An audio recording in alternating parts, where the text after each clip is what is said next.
ठाणे महानगरपालिका हद्दीतील शिवाईनगर येथे होणार मोठा भवन व विद्यार्थ्यांसाठी वसतिगृह। ठाणे महानगरपालिका हद्दीतील शिवाईनगर येथील रौनक बिल्डरच्या सुमारे 2100 स्क्वेअर मीटर सुविधा भूखंडावर ठाणे महापालिका क्षेत्रातील पहिले मराठा भवन व विद्यार्थ्यांसाठी वसतिगृहाचे निर्माण होणार आहे।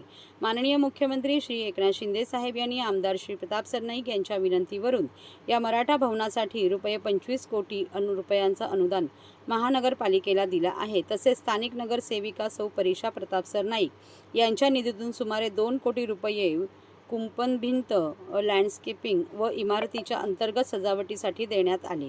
असा एकूण 27 कोटी रुपयांचा खर्च मराठा भवनासाठी होणार आहे।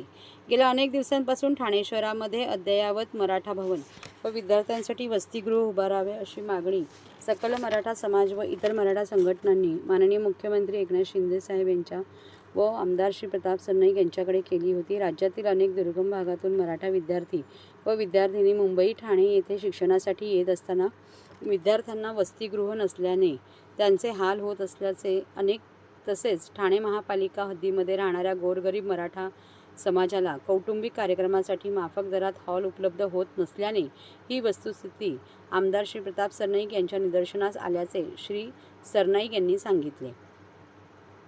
त्याकरिता शिवाईनगरमधील एका मोक्याचा भूखंड महानगरपालिकेच्या ताब्यात आल्यामुळे त्या भूखंडावर मराठा भवन विकसित करावा व त्यासाठी लागणारा ₹27 कोटी रुपयांचा खर्च नगरविकास खात्यातून करावा अशी विनंती आमदार श्री प्रताप सरनाईक यांनी माननीय मुख्यमंत्र्यांकडे केली असता त्यांनी ती मान्य केल्यामुळे ठाण्यातील मराठा भवनाचा मार्ग सुकर झाला आहे। शिवाईनगरमध्ये बांधण्यात येणाऱ्या मराठा भवनामध्ये सांस्कृतिक कार्यक्रम करण्याकरिता तळमजला व पहिल्या मजल्यावर 2 बँक्वेट हॉलची निर्मिती करण्यात येणार असून ते मराठा समाजातील नागरिकांसाठी नाममात्र दराने उपलब्ध करून देण्यात येणार आहे। तसेच उर्वरित मजल्यावर मराठा समाजाच्या विद्यार्थ्यांसाठी 100 मुलांचे व 100 मुलींचे क्षमता असलेले वसतिगृह उभारण्यात येणार आहे। त्याचप्रमाणे त्यामध्ये महिला व पुरुषांसाठी चेंजिंग रूम, कॅन्टीन, लायब्ररी तसेच स्टोअर केसची सुविधा असणार आहे असे आमदार श्री प्रताप सरनाईक यांनी सांगितले। मराठा भवन उभारण्याच्या कामाला आता सुरुवात झाली असून पुढील 2 वर्षात सदरची इमारत महानगरपालिकेच्या ताब्यात मिळणार असल्यामुळे मराठा समाजामध्ये आनंदाचे वातावरण आहे।